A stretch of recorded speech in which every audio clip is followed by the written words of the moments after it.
Chapter 346, Menggali Informasi. Setelah disiksa dengan pil hingga lebih dari 2 jam lamanya, akhirnya keangkuhan Lian Ting pun menghilang.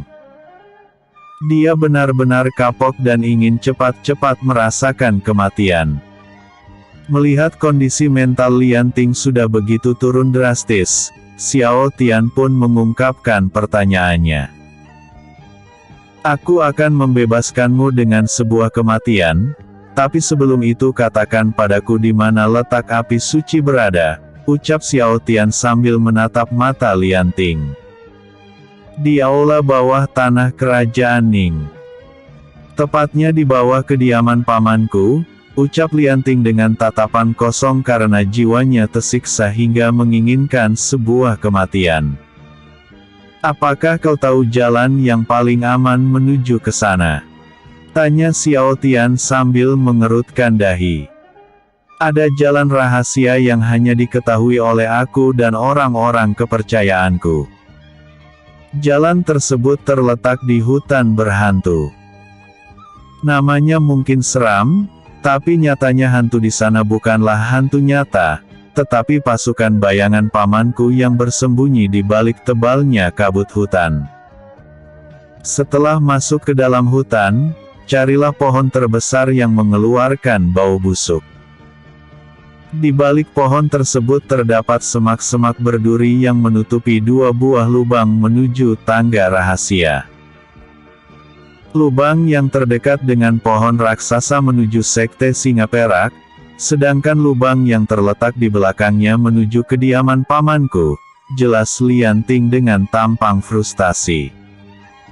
Aku mengerti, ucap Xiao Tian sambil menganggukkan kepala. Apakah semua pertanyaanmu sudah terjawab sekarang? Tanya Lian Ting dengan nada lemas. Ini mungkin tak ada kaitannya denganku, tapi bisakah kau ceritakan apa alasanmu dibuang dari kerajaan? Tanya Xiao Tian sambil mengerutkan dahinya. Aku menggunakan metode sesat yang ditentang keras oleh kerajaan. Raja membuangku karena melihatku mengorbankan pelayan pribadi serta adik kandungku sendiri demi memperkuat kultivasiku. Sedangkan pamanku tetap menyayangiku karena sejak dulu dia begitu mendambakan seorang anak perempuan, jawab Lian Ting dengan tampang frustasi. Ayahmu telah memutuskan hal yang salah, seharusnya kau tak dibuang dan dibiarkan begitu saja. Setidaknya hukumanmu harus lebih dari itu. Karena kecerobohannya, dia membuat wanita sekejam dirimu mengorbankan begitu banyak nyawa untuk mencapai kultivasi seorang pendekar alam fana, ucap Xiao Tian dengan tampang kesal. Apakah semua pertanyaanmu sudah terjawab? Bisakah kau biarkan aku mati sekarang? Tanya Lian Ting dengan tampang frustasi. Aku tak mau mengotori tanganku dengan darahmu. Pil ini akan membunuhmu dalam hitungan detik. Hingga kau tak bisa merasakan sakit lagi, ucap Xiao Tian sambil melempar pil beracun ke mulut Lian Ting. Terima kasih, ucap Lian Ting menjelang kematiannya. Air mata menetes keluar dari mata Lian Ting, tepat ketika dia baru mencapai ajalnya. Setelah itu asap hitam dihiasi sebuah kilatan petir hitam keluar dari mulut dan hidungnya. Melihat hal tersebut Sun Long pun berkata, relik generasi. Xiao Tian yang tadinya sudah melangkah menjauhi tubuh Lian Ting, langsung menghentikan langkahnya karena mendengar gumaman Sun Long. Apa maksud ucapanmu? Tanya Xiao Tian sambil menghentikan langkahnya. Lian Ting dipengaruhi oleh relik generasi. Petir dan asap hitam yang keluar dari mulutnya membuktikan bahwa dia telah tertebas pedang berbahaya itu, ucap Sun Long dengan tampang serius. Bukankah kau bilang relik itu ada di daratan vampir? Kenapa Lian Ting bisa terkena efek tebasan itu sedangkan daratan itu sangatlah jauh dari daratan Xian Yun? Tanya Xiao Tian sambil mengerutkan dahi. Aku pun tak mengerti, soalnya relik itu sedikit berbeda dari relik pada umumnya. Satu-satunya relik yang bisa berpindah tempat tanpa bantuan makhluk lain. Semua karena kesadaran Sang Kaisar Iblis Tao Qianglong belum sepenuhnya tersegel dalam relik tersebut, jelas Sun Long dengan tampang bingung. Sepertinya kita harus menanyakan hal ini langsung kepada Raja Kerajaan Ning untuk mendapatkan kejelasannya, sambung Xiao Tian sambil mengerutkan dahi. Kau benar, tapi sebelum itu kusarankan untuk mengumpulkan makanan terlebih dulu. Kudengar persediaan makanan di dalam ruang hampa sudah sangat sedikit, sambung Sun Long sambil menatap Xiao Tian. Hai, benar juga. Hampir saja aku melupakan hal itu, sambung Xiao Tian sambil menghela napas. Xiao Tian menyuruh para roh iblis berkumpul, dan menyuruh mereka mengumpulkan makanan sebanyak mungkin. Sedangkan para siluman diperintahkan untuk menguras harta ketiga sekte besar dan mengubahnya menjadi persediaan makanan untuk beberapa bulan. Dia juga menyuruh beberapa siluman rubah merah untuk mencari tahu kebenaran tentang informasi mengenai Raja Siluman Rubah Putih di daratan vampir. Setelah membagi tugas kepada semua orang, Xiao Tian menguburkan mayat Lianting. Lalu berniat pergi meninggalkan sekte Badai Berduri. Namun Yuan Er yang saat itu berada di sana mencegah kepergiannya dengan berkata, "Jangan pergi dulu. Kekuatan kerajaan tidak bisa diremehkan. Kalian hanya akan membuang nyawa secara cuma-cuma jika pergi ke sana sekarang. Jangan khawatir, aku tak sebodoh itu," ucap Xiao Tian sambil mengaktifkan teleportasi. Kalau Tianzong dan yang lainnya bertanya tentang di mana diriku, katakan saja kalau aku pergi ke sekte Singa Perak, ucap Xiao Tian tepat sebelum dirinya menghilang dari pandangan Yuan Er. Jaga dirimu baik-baik, cacing kremi, ucap Sun Long tepat sebelum menghilang dari pandangan Yuan Er. Jaga dirimu juga, kadal tengik, ucap Yuan Er dengan air mata yang menetes keluar. Di luar wilayah sekte Badai Berduri. Karena Xiao Tian dan rombongannya belum pernah pergi mengunjungi sekte Singa Perak, mereka hanya berteleportasi ke wilayah luar sekte Badai Berduri. Lalu melanjutkan dengan berjalan kaki, karena cara teraman untuk menghindari perhatian sekte pembasmi iblis adalah dengan menghindari terbang secara bergerombol. Terbang secara bergerombol hanya akan menarik perhatian para pembasmi iblis. Lebih baik kita berjalan lewat jalur rahasia yang Lianting beritahukan, ucap Xiao Tian sambil memasang wajah serius.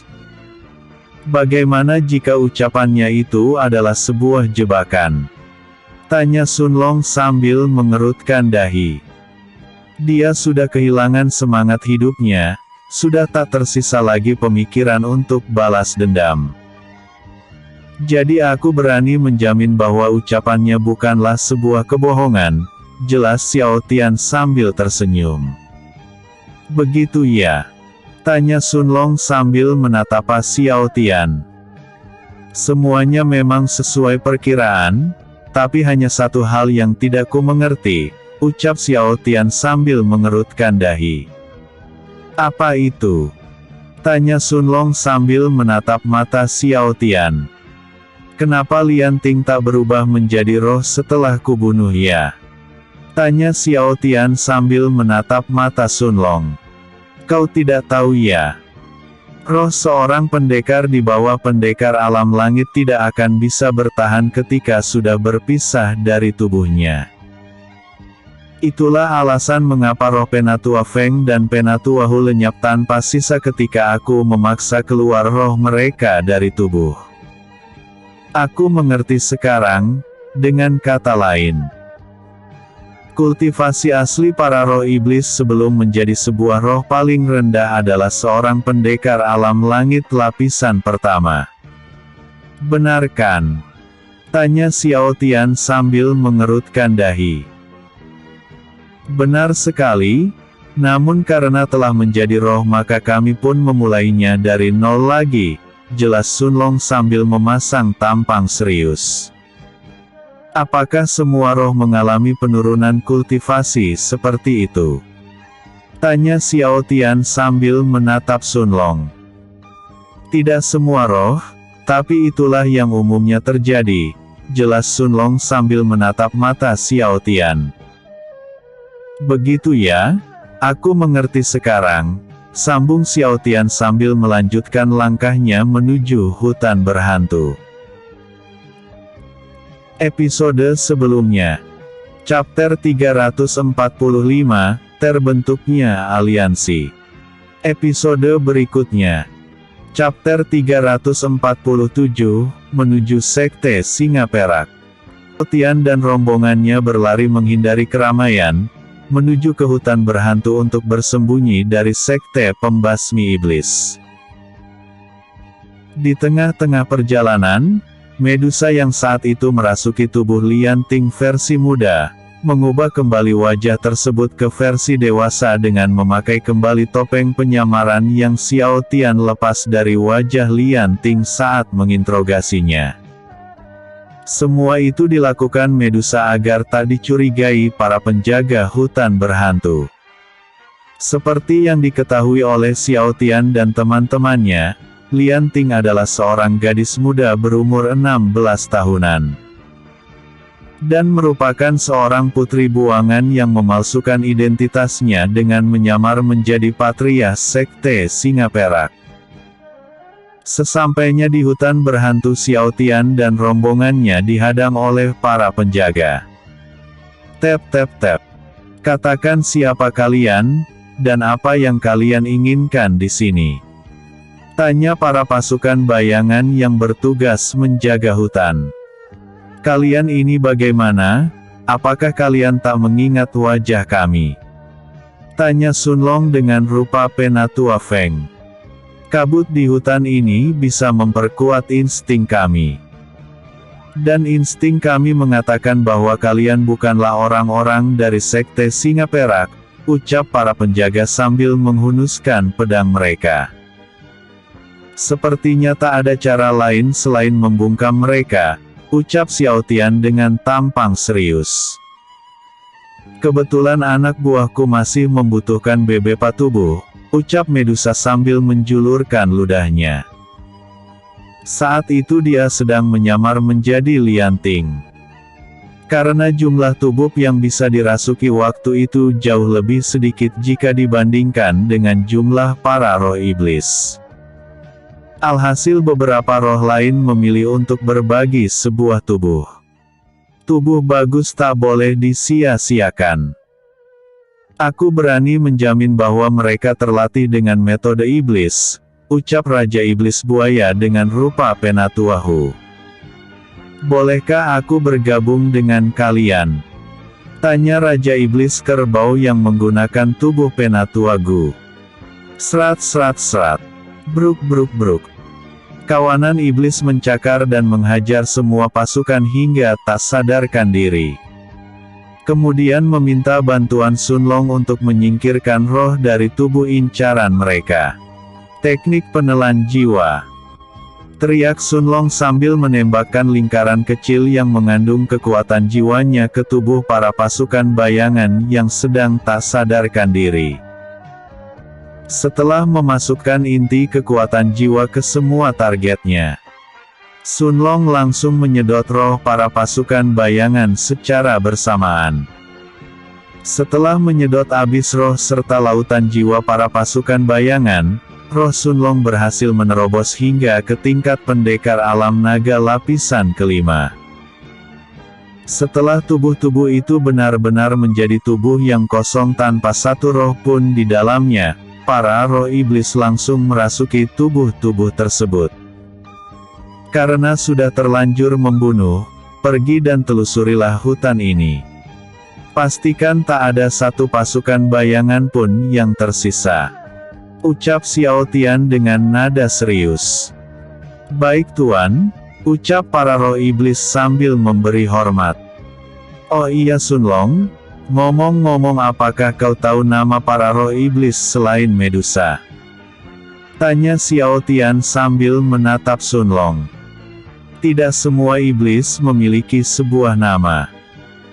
Dan kebetulan setahuku, di dalam kelompok iblis itu hanya Medusa lah yang memiliki namanya sendiri, jawab Sun Long sambil menatap Xiao Tian. Begitu ya. Sepertinya aku harus memikirkan nama untuk mereka, ucap Xiao Tian sambil menepuk dahinya.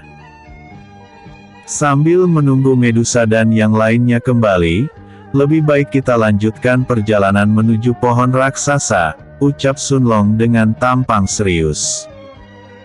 Ide bagus, sambung Xiao Tian sambil memimpin perjalanan. Di tengah perjalanan, tercium sebuah bau busuk yang begitu menyengat. Sadar bahwa bau busuk itu bisa dijadikan sebagai petunjuk jalan menuju pohon raksasa, Xiao Tian pun langsung berlari menuju sumber bau itu. Perlu perjuangan besar untuk sampai ke tempat tujuan, karena menghirup bau busuk sambil menengok ke kanan dan ke kiri adalah hal yang cukup sulit. Terlebih lagi, bau tersebut akan menjadi semakin busuk saat lokasinya sudah benar-benar cukup dekat. Terdapat begitu banyak pohon besar di sini. Jika tak ada bau busuk ini, mungkin kita tak akan menemukannya, ucap Sun Long sambil menutup hidungnya. Ketika masih agak jauh dari sumber bau, tak ada yang dapat melihat jelas letak pohon tersebut karena tebalnya kabut di sana. Namun setelah berjarak beberapa langkah dengan pohon yang dimaksud, mereka pun tahu alasan mengapa pohon tersebut mengeluarkan bau busuk. Ternyata pohon besar itu dihiasi oleh tumpukan mayat manusia yang telah membusuk. Jadi ini asal dari semua bau busuk itu, ucap Sun Long sambil menutup hidungnya. Benar-benar tak bisa dimaafkan, ucap Xiao Tian dengan tampang kesal. Bisakah kita pergi sekarang? Aku tak tahan dengan bau mayat di sini, ucap Medusa sambil menutup hidungnya. Berdasarkan cerita Lian Ting, seharusnya terdapat semak berduri tepat di belakang pohon itu, ucap Xiao Tian sambil menatap Sun Long. Biar kami yang memeriksanya, ucap dua roh iblis yang telah merasuki tubuh para murid sekte Singa Perak. Kedua iblis itu menemukan semak-semak yang dimaksud, dan menyingkirkannya sesuai instruksi Xiao Tian. Dan di balik semak berduri tersebut terlihat dua buah lubang besar dengan anak tangga yang menuju ke arah berbeda. Karena percaya dengan ucapan Lian Ting, mereka pun pergi menuju lubang terdekat dengan lokasi pohon. Karena tujuan mereka saat ini adalah menuju sekte Singa Perak. Tempat yang gelap, bisakah kalian menyalakan sebuah bola api? Tanya Sun Long sambil menatap para toh iblis yang telah memiliki tubuh. Kami para iblis ular tak bisa menciptakan api, jawab Medusa mewakili bawahannya. Aku dan bawahanku juga tak bisa, ucap Raja Iblis Buaya sambil menggaruk-garuk kepala. Kalau kau bagaimana? Tanya Sun Long sambil menatap Raja Iblis Kerbau yang merasuki tubuh Penatuahu. Dalam kondisi normal bisa, tapi sekarang aku sedang kehabisan kekuatan jiwaku, ucap Raja Iblis Kerbau sambil menggelengkan kepala. Payah, ucap Sun Long sambil mengeluarkan bola api di kedua tangannya.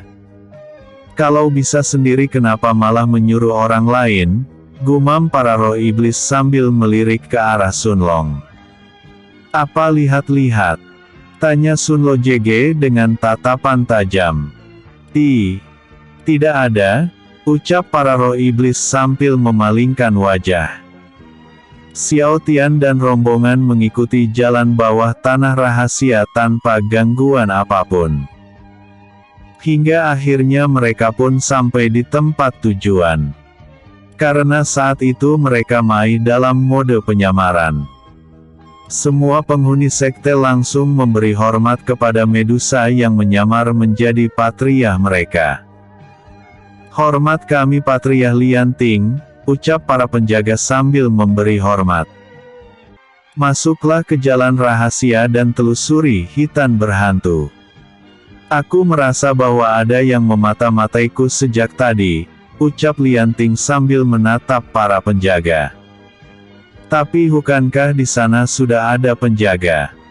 tanya para peniaga sambil mengerutkan dahi. "Aku tak melihat satupun penjaga tadi, makanya aku curiga. Bisakah kalian mengeceknya untukku?" tanya Medusa sambil menatap tajam mata para penjaga. "Baik Patria," ucap para penuaga sambil memberi hormat. Para penjaga memasuki tangga rahasia sesuai permintaan Medusa. Ketika baru setengah jalan menuju hutan berhantu, mereka disergap oleh para siluman harimau yang telah selesai menelusuri hutan berhantu. Siapa kalian? Dan kenapa kalian menyeret mayat Oara pasukan bayangan?" tanya para penjaga dengan mata terbelalak. "Nampaknya ada yang perlu kita bungkam lagi," ucap para siluman harimau sambil tersenyum jahat. "Serat serat serat. Ah!" teriak para penjaga yang tak terkontaminasi oleh roh iblis. Setelah menghabisi para penjaga, para siluman rubah meninggalkan mereka karena menganggap tubuh yang tak pernah melakukan kontrak dengan roh iblis tak akan berguna bagi Xiao Tian. Episode sebelumnya, Chapter 346, Menggali Informasi. Episode berikutnya, Chapter 348, Berhasil sampai di Sekte Singa Perak. Reinkarnasi Dewa Obat. Chapter 348, Berhasil sampai di Sekte Singa Perak. Pergi dan kelilingi seluruh wilayah Sekte Singa Perak. Tandai semua tempat agar bisa dijadikan sebagai titik teleportasi baru. Setelah selesai berkumpullah ke gedung utama Sekte, karena aku dan Medusa akan menunggu kedatangan kalian. Oh iya, satu lagi, jika kalian menemukan penghuni Sekte, bunuh saja, ucap Xiao Tian dengan tampang serius. Baik Tuan, ucap para roh iblis sambil memberi hormat. Mereka langsung berpencar ke segala arah untuk memenuhi perintah Xiao Tian. Sedangkan Xiao Tian meminta Sun Long dan Medusa pergi bersamanya menuju ke gedung pusat Sekte Singa Perak. Ketika baru menginjakan kaki mereka ke dalam gedung tersebut, sebuah tekanan ki yang teramat tinggi tiba-tiba saja dirasakan oleh semua orang. Kemudian terdengar suara seorang pria dewasa yang berkata dengan nada mencekam, "Siapa kalian? Dan apa tujuan kalian kemari?" Mendengar suara tersebut Xiao Tian dan Sun Long langsung terdiam tanpa kata. Kenapa bisa ada pendekar alam fana lapisan puncak di tempat ini? Pikir Xiao Tian dengan mata yang terbelalak. Tep tep tep. Seorang pria dewasa berusia sekitar 40 tahunan berjalan mendekati mereka. Di samping kanan dan kiri pria tersebut terdapat beberapa prajurit berjirah emas yang bersenjatakan tombak. Dan di bagian dada jirah mereka bertuliskan Kerajaan Ning. Kenapa kalian malah diam saja? Tanya pria itu sambil mengeluarkan tekanan ki yang mencekam. Badum badum. Xiao Tian dan Sun Long terdiam kaku dengan jantung yang berdetak semakin kencang. Mereka berdua sudah menyiapkan teknik teleportasi untuk kabur dari sana. Ketika Xiao Tian dan Sun Long sedang dalam keadaan terkejut bukan main, Medusa yang menyamar menjadi Lian Ting tiba-tiba saja mengeluarkan suara tangisan. Hua!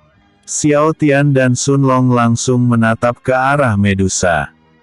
Mulut mereka menganga begitu lebar, dan dalam hati mereka berkata, "Abis sudah, penyamaran kita pasti terbongkar," pikir Xiao Tian dan Sun Long sambil menepuk dahi mereka secara bersamaan.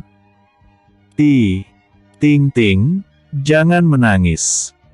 Paman hanya bercanda, ucap pria itu dengan tampang khawatir. Ting Ting, pikir Sun Long dan Xiao Tian sambil membatalkan teknik teleportasi mereka. Medusa terus menangis bagaikan seorang anak kecil, sedangkan ekspresi serius pria itu tiba-tiba saja menjadi lunak dan murah senyum. Tolong hentilah menangis, paman akui paman salah karena datang tanpa memberitahumu terlebih dulu, ucap pria itu sambil mencoba menenangkan Lian Ting. Aku menangis bukan karena itu, tapi karena paman mengatakan kalau paman tak mengenaliku. Hua, paman kan tahu, kalau di dunia ini aku sudah tak punya keluarga yang sayang padaku lagi selain paman. Kenapa kau malah bersikap seolah tak mengenaliku tadi? Kau kan tahu kalau aku sedang memakai wajah palsuku, Hua. Ucap Medusa sambil berpura-pura menangis. Melihatmu menangis dengan tampang wanita dewasa membuat paman merasa aneh. Bisakah kau singkirkan topeng penyamaranmu itu untuk sebentar saja? Tanya pria itu sambil mencoba menenangkan Lian Ting. Cepat keluar dari sini. Dan bawa prajuritmu pergi. Teriak Medua sambil menunjuk ke pintu keluar. Tapi Ting Ting, paman kan masih rindu kepadamu, ucap pria itu sambil memesang wajah memelas. Cepat pergi, atau aku akan menolak untuk bertemu denganmu selamanya. Teriak Medusa sambil memasang tamoang kesal. Tapi, ucap pria itu sambil memasang wajah memelas. Sudah ku bilang pergi. Teriak Medusa sambil menunjuk ke jalan keluar. Beberapa prajurit mencoba menahan tawa mereka setiap kali melihat Lian Ho menggunakan wajah memelas. Sadar bahwa seseorang sedang mentertawakan dia, Lian Ho langsung memasang tampang serius dan berkata, "Apa yang kalian tertawakan?" Tidak ada, ucap para prajurit dengan keringat dingin yang terlatih. Kenapa malah mengancam prajuritmu? Cepat keluar dari sini. Teriak Medusa sambil menunjuk jalan keluar. Baiklah paman mengalah, tapi biarkan paman kembali besok ya, ucap Lian Ho sambil memasang wajah memelas. Baiklah, tapi paman tak boleh mengagetkanku seperti tadi lagi oke, ucap Medusa dalam rupa Lian Ting. Baiklah kalau begitu, ucap Lian Ho sambil tersenyum. Kalian semua, ayo kita kembali ke istana. Ucap Lian Ho dengan tampang serius. Baik, Yang Mulia, ucap para prajurit sambil memberi hormat. Tepat sebelum keluar dari ruangan, Lian Ho menepuk pundak Xiao Tian dan Sun Long lalu berkata, "Kerja bagus, aku suka sikap kalian hari ini. Biasanya kalian selalu tertawa di saat melihat sisi lembutku. Sepertinya hukuman yang kuberikan pada kalian benar-benar membuahkan sebuah hasil." Ketika Lian Ho dan pasukannya pergi, Xiao Tian dan Sun Long langsung bisa bernapas lega. Medusa, ucap Sun Long dan Xiao Tian dengan tampang kesal. Apa? Tanya Medusa dengan dahi yang dikerutkan. Bisakah kau jelaskan apa yang baru saja terjadi? Tanya Sun Long dengan kesal. Pria berbahaya tadi bernama Ning Lian Huo. Paman dari Putri Ning Lianting. Meski sifatnya pemarah dan begitu serius, tapi akan berubah lembek saat berhadapan dengan Lianting, jawab Medusa dengan tampang santai. Lalu bisa kau jelaskan mengapa kau bertingkah seperti anak kecil?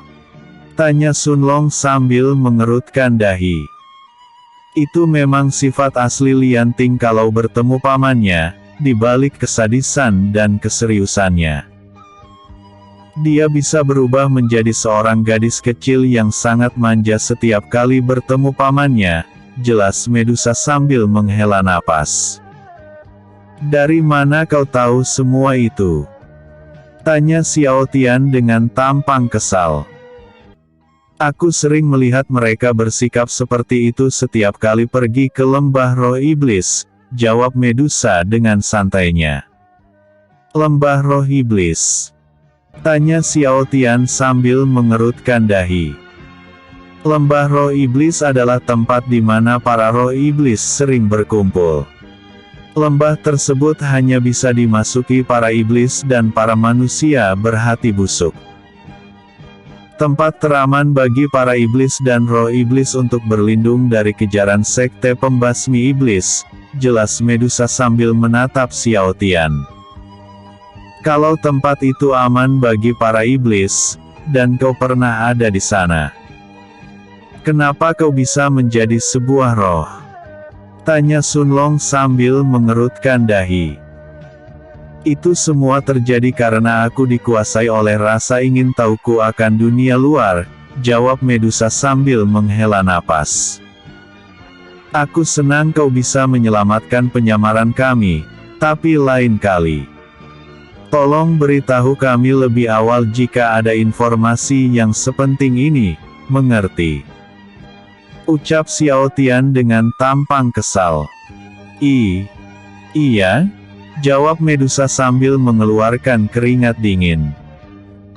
Setelah Ning Lian Ho dan pasukannya pergi lebih dari 20 menit, para roh iblis yang sudah mendapatkan tubuh, serta para siluman harimau memasuki ruangan untuk menghadap kepada Xiao Tian.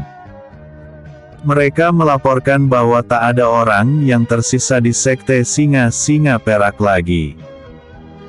Mereka juga membawa beberapa tubuh kosong untuk digunakan para roh iblis yang belum mendapatkan sebuah tubuh. Tak hanya itu, mereka juga membawa beberapa korban yang masih selamat, namun mereka dalam keadaan pingsan karena setengah jiwa mereka sudah terambil di dalam ritual pengorbanan. Mendengar laporan bahwa mereka tak bertemu Ning Lian Ho dan pasukannya, Xiao Tian dan Sun Long pun akhirnya bernapas lega. Kini mereka hanya tinggal fokus mencari cara untuk mengelabui mereka di saat kembali esok hari. Maaf karena membawa tubuh beberapa korban sekte singa perak kemari, kami terpaksa membawa mereka karena Yang Mulia tak mungkin menyuruh kami menghabisi mereka. Benarkan? Tanya para siluman harimau sambil memberi hormat. Apa mereka melihat aksi heroik kalian melawan para anggota sekte singa perak? Tanya Xiao Tian dengan aura yang mendominasi. Iya Yang Mulia Maharaja Xiao Tian, ucap para siluman harimau sambil menundukkan kepala mereka.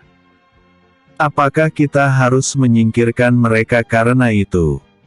Tanya salah satu siluman harimau sambil mengerutkan dahi. Tidak perlu. Membawa mereka kemari adalah keputusan yang bagus. Aku akan merawat tubuh mereka dengan baik hingga sadar kembali. Sedangkan kalian menyebarlah keluar dan gantikan posisi para anggota sekte singa perak yang kalian bunuh agar orang luar tak curiga jika berkunjung, ucap Xiao Tian sambil melihat para siluman harimau. Baik Yang Mulia Maharaja Xiao Tian, ucap para siluman harimau sambil memberi hormat. Episode sebelumnya. Chapter 347, Menuju Sekte Singa Perak. Episode berikutnya. Chapter 349, menyembuhkan korban yang berhasil selamat. Chapter 349, menyembuhkan korban yang berhasil selamat. Xiao Tian menyuruh Medusa dan para iblis termasuk Sun Long pergi untuk berpatroli. Sedangkan Xiao Tian tetap di ruangan untuk mengobati para korban sekte singa perak yang telah diselamatkan oleh para siluman harimau. "Apakah kau yakin tak ingin aku temani?" tanya Sun Long sambil menatap mata Xiao Tian. "Tak perlu, aku bisa mengurus mereka sendiri. Toh kultivasi mereka tak setinggi itu hingga aku memerlukan perlindunganmu," ucap Xiao Tian sambil menatap mata Sun Long. Iya, aku tahu kalau kau cukup hebat dan mampu mengurusi mereka," ucap Sun Long sambil menghela napas. "Syukurlah kalau kau mengerti, sekarang pergilah dan temani Medusa untuk mengontrol keamanan sekte. Oh iya, jangan lupa kumpulkan makanan sebanyak mungkin untuk Putri Jiali dan yang lainnya nanti," ucap Xiao Tian sambil memasang tampang serius. "Iya, aku mengerti, kalau begitu aku pamit dulu ya. Jaga dirimu, teman," ucap Sun Long sambil berjalan meninggalkan ruangan. "Aku juga pamit undur diri, Tuan," ucap Medusa sambil memberi hormat. "Iya, pergilah," ucap Xiao Tian sambil tersenyum. "Teman ya. Senang rasanya mendengar Sun Long memanggilku dengan sebutan itu," pikir Xiao Tian sambil bernapas lega. Setelah berpamitan dengan Xiao Tian, Sun Long, Medusa beserta yang lainnya pergi meninggalkan ruangan untuk mengontrol apakah Paman Lian Ting sudah benar-benar pergi menjauh dari lingkungan sekte. Ketika Sun Long dan rombongan bawahan Xiao Tian pergi, Xiao Tian pun mengeluarkan berbagai macam pil dari cincin ruangnya untuk menyadarkan para korban. Setelah memberikan beberapa pil tingkat tinggi serta menyalurkan sebagian kecil kekuatan jiwa kepada mereka, akhirnya Xiao Tian berhasil membuat salah satu dari mereka tersadar kembali.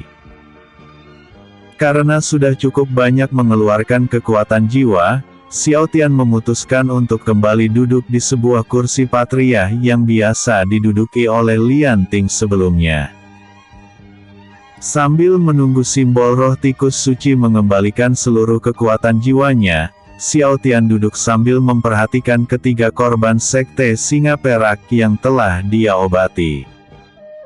Ketiga korban tersebut memiliki paras yang cukup cantik. Pakaian mereka pun terlihat mewah dan mahal. Dari penampilan mereka Xiao Tian bisa menilai bahwa mereka bukanlah seorang rakyat jelata. Selain berparas cantik dan berpakaian mewah, rambut mereka juga panjang terurai melewati bahu.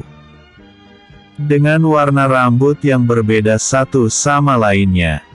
Merah, kuning dan biru. Saat itu Xiao Tian menutup rupanya dengan sebuah topeng dewa agar tak menakuti mereka. "Di mana ini? Apakah aku sudah mati?" ucap gadis berambut merah yang baru saja sadarkan diri dari pingsannya. Dia memegangi kepalanya sambil mencoba memahami apa yang sedang terjadi. Kondisi matanya belum bisa melihat dengan jelas karena baru tersadar dari pingsan. Dia juga belum bisa bangkit dari tempatnya berbaring hingga hanya bisa menoleh ke kanan dan ke kiri. Kebetulan sebelum dia tersadar dia sedang menghadap ke arah kanan. Saat pandangan buram sudah menghilang, alhasil orang pertama yang dia lihat adalah gadis berambut biru. Bukankah itu Meng Yi? Kenapa dia terbaring lemas di sampingku? Pikir gadis berambut merah itu sambil menatap gadis berambut biru di sebelah kanannya. Hei, bangunlah. Baiqian berusaha memanggil temannya, namun dia tak berhasil mengeluarkan suara sedikitpun. Baiqian, Apakah kau baik-baik saja? Tanya gadis berambut kuning dengan nada lemas. Bukankah itu suara Baozi? Pikir Baiqian dengan mata terbelalak. Sadar bahwa para korban belum pulih total, Xiao Tian pun memberikan mereka beberapa persen kekuatan jiwa serta kekuatan ki miliknya lagi untuk mengembalikan stamina mereka. Setelah mereka mendapatkan kekuatan ki dan kekuatan jiwa yang cukup, gadis berambut biru yang baru saja tersadar langsung bangkit dari tempatnya terbaring. Lalu memegang kepalanya sambil duduk dengan kaki yang diluruskan. Apa yang terjadi padaku? Kenapa rasanya pusing sekali? Pikir Meng Yi sambil memegang dahinya. Bukankah itu Meng Yi? Pikir Baozi sambil melihat Meng Yi yang baru saja duduk. Berdasarkan ingatanku, kami sedang dikurung di tungku pengorbanan tadi. Kenapa tiba-tiba kami berada di sini? Pikir Baiqian sambil mencoba menggerakkan tubuhnya. Baiqian, kau baik-baik saja? Ucap Meng Yi yang baru saja menyadari bahwa Baiqian ada di samping kirinya. Dengan tubuh yang masih gemetaran, dia pun langsung mencoba membantu Baiqian bangkit dari tempatnya terbaring. Setelah itu membantu Baozi yang juga masih kesulitan untuk duduk dengan kekuatan sendiri. Mereka begitu sibuk mengkhawatirkan satu sama lain, sehingga tak menyadari kehadiran Xiao Tian di sana. Karena merasa terabaikan, Xiao Tian pun berkata, Setelah mendengar suara Xiao Tian mereka bertiga pun menengok ke arah yang sama. Lalu langsung menghindari tatapan Xiao Tian dengan begitu kompak. Apa kalian melihat seorang pria bertopeng kucing? Tanya Baozi sambil menatap teman-temannya. Ya, aku juga melihatnya. Mungkinkah dia orang yang menyelamatkan kita? Sambung Meng Yi sambil mengerutkan dahi. Tidak mungkin. Apakah kalian tak lihat bahwa pakaiannya sama persis seperti pakaian seorang penatua sekte Singa Perak? Bisik Baiqian dengan tampang panik. Kau benar, ini sangat-sangat membingungkan, bisik Meng Yi sambil menepuk dahinya. Sial, aku benar-benar diabaikan. Mereka malah asik mengobrol satu sama lain. Bukannya berterima kasih padaku karena telah mengobati luka-luka mereka, pikir Xiao Tian sambil menepuk dahinya. Meski tak terlihat jelas, aku sempat melihat orang-orang yang menolong kita saat itu. Kalau tak salah mereka memang memakai pakaian sekte Singa Perak, bisik Baiqian sambil menatap Baozi. Kau benar, aku juga sempat melihatnya sedikit. Mungkinkah di dalam sekte busuk ini terdapat orang-orang yang memiliki hati baik juga? Atau jangan-jangan pakaian mereka hanyalah sebuah sarana pendukung untuk menyamarkan identitas mereka saja? Bisik Meng Yi sambil menatap kedua temannya. Sudahlah, pikirkan itu lain kali. Yang penting saat ini, kita harus berterima kasih kepadanya. Walau bagaimanapun dia sudah menolong kita, ucap Baiqian sambil menatap kedua temannya. Kau benar, ucap Meng Yi sambil menganggukkan kepala. Setelah berbincang-bincang cukup lama, akhirnya mereka pun menoleh lagi ke arah Xiao Tian. Apakah kalian sudah selesai bergosipnya? Tanya Xiao Tian sambil menghela napas. Hehehe. Maaf kami tak bermaksud untuk mengabaikanmu. Soalnya kau terlihat mencurigakan di mata kami. Jadi kami. Sebelum Baozi sambil menggaruk-garuk kepalanya. Pletak. Kenapa kau mengatakannya secara terang-terangan? Bentak Baiqian sambil memukul kepala Baozi. Maaf atas ketidaksopanan teman-temanku. Aku sangat berterima kasih atas bantuan senior, ucap Meng Yi sambil memberi hormat. Tak apa, aku mengerti kok. Pakaian dan topeng di wajahku memang sangat mencurigakan, ucap Xiao Tian sambil. Syukurlah kalau kau mengerti, ucap Bao Si sambil tersenyum. Bao Si, ucap Meng Yi dan Bai Qian sambil memasang wajah kesal akan tata krama Bao Si. Kenapa kalian menatapku dengan tatapan seperti itu? Aku kan hanya mengungkapkan pendapatku saja, kalian juga berpikiran begitu kan? Tanya Bao Si dengan tampang tak bersalah. Bisakah kau diam sebentar saja? Pikir Bai Qian sambil menutup mulut Bao Si. Maaf atas gangguannya. Sekali lagi ku ucapkan terima kasih karena telah menolong kami. Jika senior berkenan, bisakah senior tunjukkan wajah di balik itu? Tanya Meng Yi sambil memberi hormat. Untuk apa kau melihat wajah di balik topeng ini? Tanya Xiao Tian sambil menatap Meng Yi. Senior adalah penyelamat kami, tentu saja agar kami bisa membalasmu suatu hari nanti. Bagaimana bisa kami membalaskan kebaikan senior, tanpa mengetahui siapa senior sebenarnya? Jelas Meng Yi sambil memberi hormat. Wajahku tersebar luas di daratan Xian Yun. Tersebar dalam poster buronan sekte pembasmi iblis. Namaku juga tertera dalam daftar buronan paling dicari di daratan ini. Apakah kau tetap ingin melihat wajah di balik topeng ini? Tanya Xiao Tian sambil menatap Meng Yi. Tolong tunjukkan wajah asli senior, kami berjanji tak akan melupakan budi baik senior meski senior seorang penjahat sekalipun. Ucap Meng Yi sambil memberi hormat. Ya, tunjukkan saja. Di dunia ini tak ada yang bisa membuatku takut dan terkejut selain mendengar bahwa aku menjadi tumbal dari tungku pengorbanan sekte ini, sambung Bao Si sambil memasang tampang serius. Ya, tunjukkan saja. Meskipun kau merupakan seorang buronan sekalipun, kami pasti akan tetap berusaha untuk membalas budi baikmu, ucap Bai Qian sambil memberi hormat. Baiklah kalau begitu, ucap Xiao Tian sambil membuka topeng dewanya. Episode sebelumnya. Chapter 348, berhasil sampai di Sekte Singa Perak. Episode berikutnya. Chapter 350, menuju ruang bawah tanah. 50, menuju ruang bawah tanah.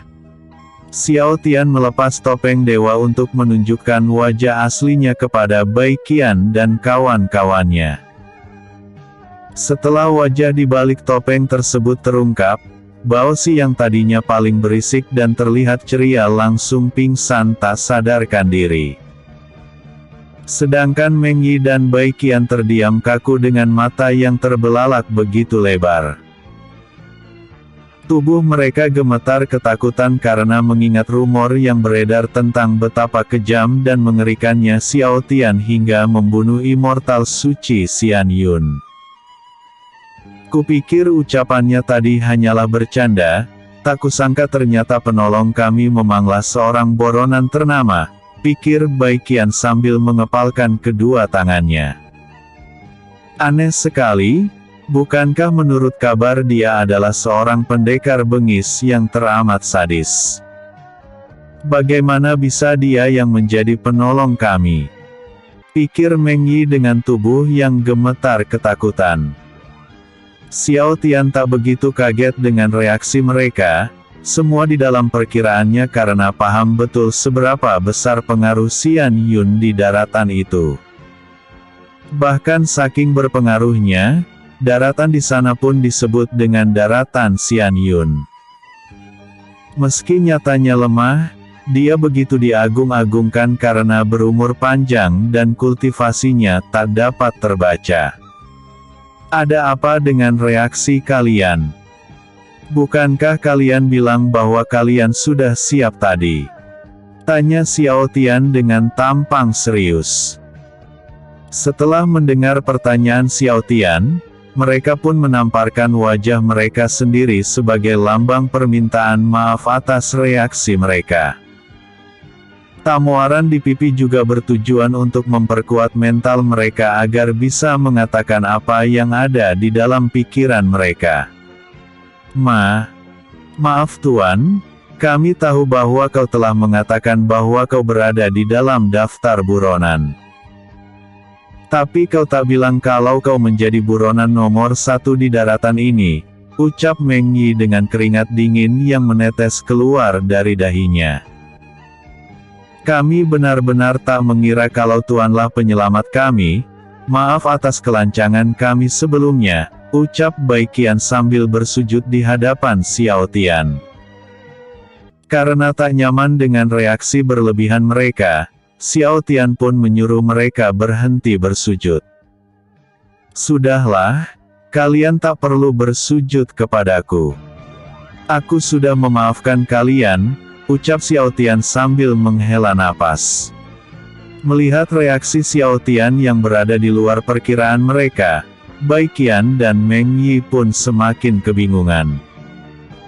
Karena apa yang terdengar di dalam rumor benar-benar berbanding terbalik dengan kenyataannya. Aneh sekali, kenapa dia begitu mudah memaafkan? Kupikir dia tak mempunyai hati nurani, pikir Bai Qian sambil mengerutkan dahi. Apa dia benar-benar Xiao Tian sang pembunuh immortal? Kenapa sifatnya berbeda dari yang dikatakan rumor? Pikir Meng Yi sambil mengerutkan dahi. Karena tak nyaman dengan reaksi bingung di wajah mereka, Xiao Tian pun berkata, "Apa yang kalian dengar tentangku tak sepenuhnya benar. Sekte pembasmi iblis sengaja menyebarkan keburukan tentangku hanya untuk menyebarkan kebencian terhadapku. Namun bukannya benci, nyatanya yang melihatku malah pada takut. Rasa kagum semua orang terhadap Xian Yun masih kalah dengan rasa takut mereka terhadapku. Benar-benar ironi bukan?" Sambung Xiao Tian sambil menghela napas. "Oh iya, sekte ini sudah sepenuhnya berada di bawah kendakiku. Mulai sekarang tak akan ada lagi sekte sesat yang mengorbankan tubuh seorang manusia demi memperkuat kultivasi lagi," jelas Xiao Tian sambil menghela napas.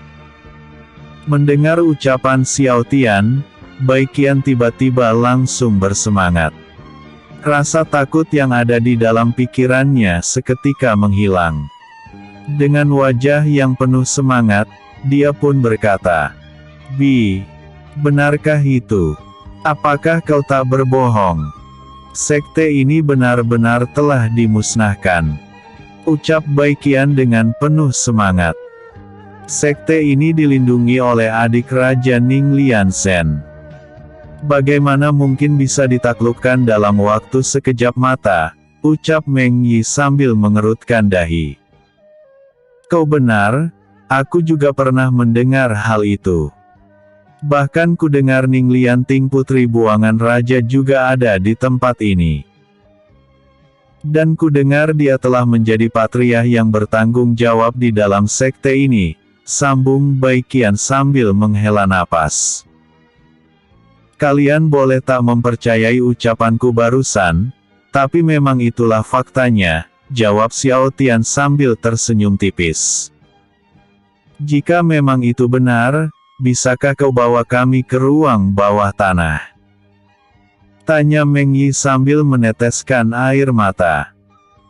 "Sebenarnya bisa, hanya saja aku baru saja sampai di sekte ini. Jadi, aku belum mengenal betul tentang tempat ini. Ngomong-ngomong, apa alasanmu ingin ke ruang bawah tanah?" sambung Xiao Tian sambil menatap mata Meng Yi. "Yang tertangkap oleh sekte sesat ini bukan hanya kami bertiga, masih ada puluhan orang lagi yang bernasib seperti kami. Hanya saja saat ini mereka masih beruntung karena belum terpilih menjadi bahan pengorbanan, jelas Meng Yi sambil mengepalkan kedua tangannya. Beruntung ya, gumam Baiqian sambil meneteskan air mata. Tangannya terkepal begitu erat, dan ekspresinya berubah drastis setelah mendengar ucapan Meng Yi. Dia terlihat murung seolah mengetahui tentang kenyataan lain yang belum diketahui oleh teman-temannya. Di saat semua orang merasa bingung memikirkan lokasi ruang penjara bawah tanah, tiba-tiba saja Bao Si mengejutkan mereka dengan berkata, "Aku tahu jalan menuju ruang bawah tanah, tempat itu tak jauh dari sini. Namun pintu masuknya dijaga oleh dua roh iblis jahat yang cukup berbahaya." Oh iya, kalau tak salah dua roh iblis tersebut bisa merasuki patung-patung raksasa dan memperkuat kekerasan patung tersebut, ucap Bao Si sambil memasang tampang serius. "Sejak kapan kau sadar?" tanya Meng Yi sambil menoleh ke arah Bao Si. "Memangnya siapa yang pingsan?" ucap Bao Si sambil melirik ke arah lain. "Bukannya kau?" ucap Baiqian sambil memasang tampang kesal. "Hehehe," tawa Bao Si sambil menggaruk-garuk kepalanya. "Kalau kau memang tahu lokasinya, pimpinlah jalannya," ucap Xiao Tian sambil bangkit dari kursinya. "Dengan senang hati Tuan Penyelamat," ucap Bao Si sambil memberi hormat. Bao Si memimpin jalan menuju pintu masuk ruang bawah tanah.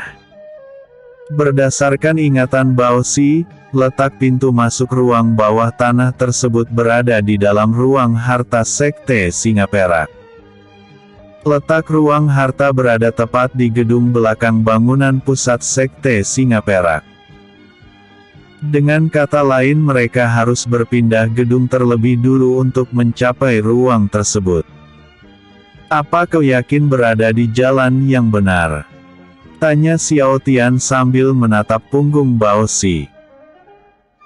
"Tenang saja Tuan, aku 100% yakin karena aku sedikit sadar saat dibawa keluar dari penjara itu untuk dijadikan bahan bakar tungku pengorbanan," jelas Bao Si sambil berjalan memimpin sekua orang. "Begitu ya, baguslah kalau begitu," ucap Xiao Tian sambil mengikuti langkah Bao Si. Bao Si memimpin jalan hingga sampai di sebuah pintu keluar di bagian belakang gedung utama. Tepat ketika pintu itu terbuka, mereka semua bisa melihat sebuah bangunan megah dengan pintu raksasa yang terbuat dari emas murni. "Ruangan apa itu?" tanya Xiao Tian sambil menatap punggung Bao Si. "Itu adalah ruang harta sekte ini. Dan jalan masuk rahasia menuju ruang bawah tanah yang ingin kita tuju berada di dalam ruangan itu." "Oh iya, seperti yang kukatakan sebelumnya tempat itu dijaga oleh roh iblis, jadi aku hanya memimpin jalan sampai ke depan pintu saja ya," ucap Bao Si sambil memimpin jalan. "Iya, aku mengerti," ucap Xiao Tian sambil menatap punggung Bao Si. Setelah sampai tepat di depan pintu gedung harta Sekte Singa Perak, Bao Si menghentikan langkahnya lalu kembali menjelaskan kepada semua orang, mengenai roh iblis macam apa yang dia lihat saat itu.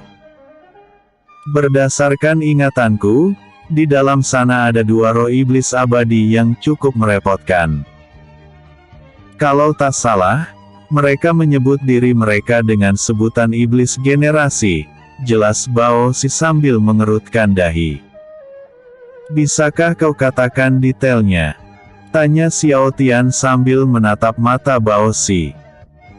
"Aku tak tahu kejelasannya, tapi berdasarkan apa yang kudengar saat itu mereka menyebut diri mereka dengan nama iblis generasi yang lahir dari Dena Pedang. Katanya mereka tak akan mati ataupun hancur selagi pedang generasi masih ada," jelas Bao Si sambil menatap mata Xiao Tian. "Begitu ya, Kalau mereka abadi dan tak bisa dihancurkan, maka tak ada cara lain selain menyerap abis roh mereka, pikir Xiao Tian sambil memasang tampang serius. Baiklah, aku mengerti. Kalian mundurlah dan jangan masuk sebelum aku memberi kalian perintah untuk masuk. Mengerti? Tanya Xiao Tian sambil menyentuh pintu masuk ruang harta. Kami mengerti, ucap Bao Si dan yang lainnya sambil berjalan mundur menjauhi pintu. Episode sebelumnya. Chapter 349, menyembuhkan korban yang berhasil selamat. Episode berikutnya. Chapter 351, memasuki ruang harta Sekte Singa Perak.